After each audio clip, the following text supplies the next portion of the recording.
नमस्कार, welcome to PP learning academy. मैं हूं Vijayant Kumar.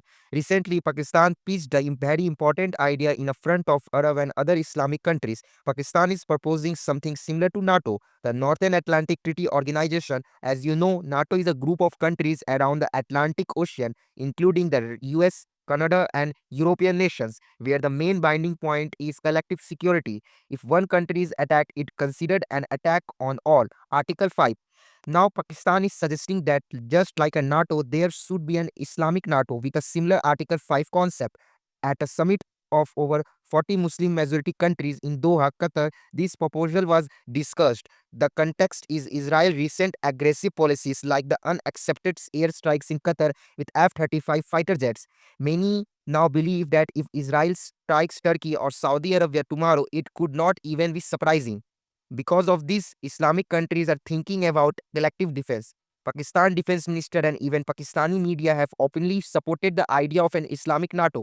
The aim, they say, could be aggression or dominance, but purely defensive cooperation. If such a military alliance is formed, it could be change of geopolitics forever. Around 50-55 Muslim majority countries exist worldwide, and many of them might want to join for security grants. But the key question is who will lead this alliance? In NATO, everyone knows the US is a leader. In an Islamic NATO, the power struggles are inevitable. Will Turkey lead Saudi Arabia, Pakistan being the only nuclear armed Muslim country? It's possible that smaller blocs within the alliance may form, like Pakistan Turkey Corporation, which then informally takes a leadership. There are complications too. Turkey is already a NATO member.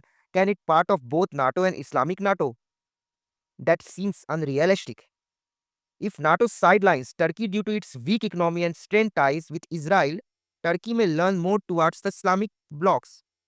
Another issue, India, many Muslim majority countries have a strong ties with India. Trade, tourism, investment. If a future India Pakistan war happens, will Islamic NATO back Pakistan against India? That could put Gulf and Central Asian countries in a very difficult position. Therefore, even if an Islamic NATO forms, it may not adopt Article 5, the strike NATO sends. It might instead forces on joint military projects like a missile defense and air defense or cooperative training. But there will be big challenges. Youth wealth disparity, rich Gulf states versus poor African Asian states. Technology deployment, who controls and uses advanced defense system. Political rivalries, a lack of trust between member states. Still, if Israel continues its ultra-aggressive approach, the chances of an Islamic military alliance emerging within the next 5-6 years are very high. And this could be geopolitical challenge for India, since Pakistan could be a neutral member.